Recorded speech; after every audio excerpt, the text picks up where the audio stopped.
It doesn't matter, theoretically, how much screen time you have, how many lines you have. It matters what you do with that time. Auditions are like job interviews, and if you hate job interviews, you are probably in the wrong line of work, because it is the majority of what you do in this career. You're trying to make the most of that opportunity, and you want to be an opportunist.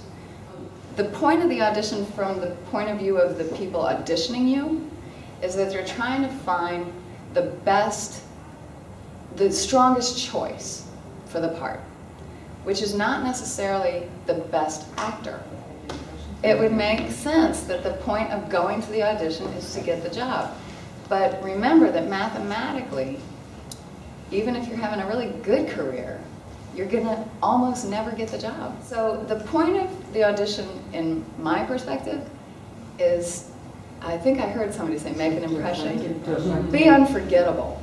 I like to use auditions as an opportunity to show off and have fun showing them what I would do if I had gotten the part.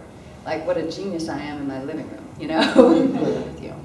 And that, to me, has got to be the goal of the audition, because then you could get it right every time. And it makes me remember that it's supposed to be fun, and that if I'm having fun, it's probably fun to watch me, even if I'm wrong. When I was starting out about 20 years ago, Richard Dreyfuss, who wrote the foreword for my book, he said to me, before I went in for my first big movie, he said, make it so they can't sleep. Make it so they can't sleep at night thinking of how can I put her in my project. Hey, you remember that movie you didn't get? And I said, yes. And she said, well, the director can't sleep at night. So he wrote a part for you. And the people that I've seen not work are the people who quit. That's the only way to guarantee that you're not going to. So I call that the lesson of the 100 auditions, and I never forgot that, so that every time I have anxiety about things taking too long or things not going the way I planned, I try and remember that if I knew in advance when that was going to end, and if I knew in advance that it was all going to be okay, then I wouldn't have that anxiety. I'd be like, yay, let me get this rejection out of the way. Let me, embrace the rejection. You have got to learn to not take things personally. You've got to learn that rejection is a part of your job. It's a natural, organic part of acting. Another thing you can control is you can be a pro. You can give them no reason to not hire you. All kinds of athletes have to keep their knees bent so that they're ready no matter what direction things come from, and no matter what direction things go. You're ready. Keep your knees bent, be flexible, be upbeat, be positive. Anything you pay attention to, they will pay attention to. So if you pay attention to everything that's going wrong, everything that's negative, that's what they'll pay attention to. So don't let whatever screwed you up screw you up. But there's something more compelling about engaging in that way than just going, I've been arrested. When you did that, I made a connection. That's exactly what it's, find your version of connecting with the camera, connecting with the audition. We're going to do a little exercise about your type. I want everybody to think of 3 types of people you think you could play. Who else wants to volunteer one? Yes? A corporate lawyer, a psychotherapist, and a Argentinian tango instructor. Who agrees? Well, see, now this is the thing. If you don't like your type, you're going to have to change something, because it's how we see you. And it shouldn't be a personal thing, it's just how we see you.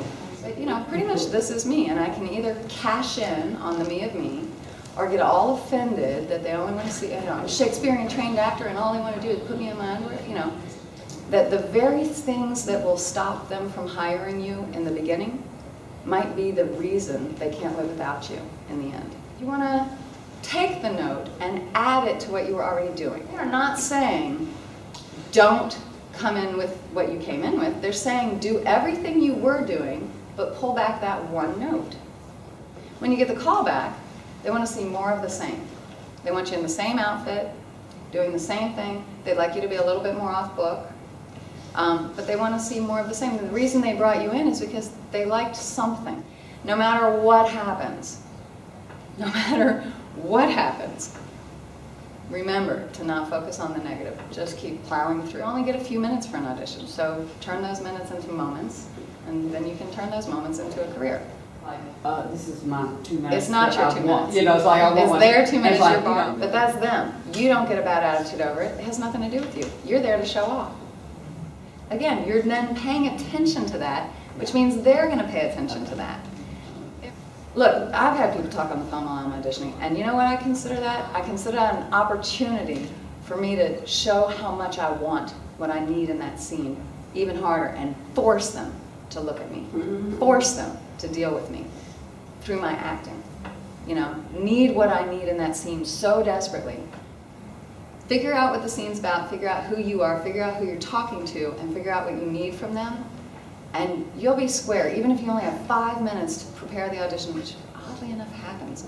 That's something you can't control. And there's a whole lot in this industry that you cannot control. It's just not your business, not your job. The things you can control is you can prep the heck out of your audition. You can be ready for everything.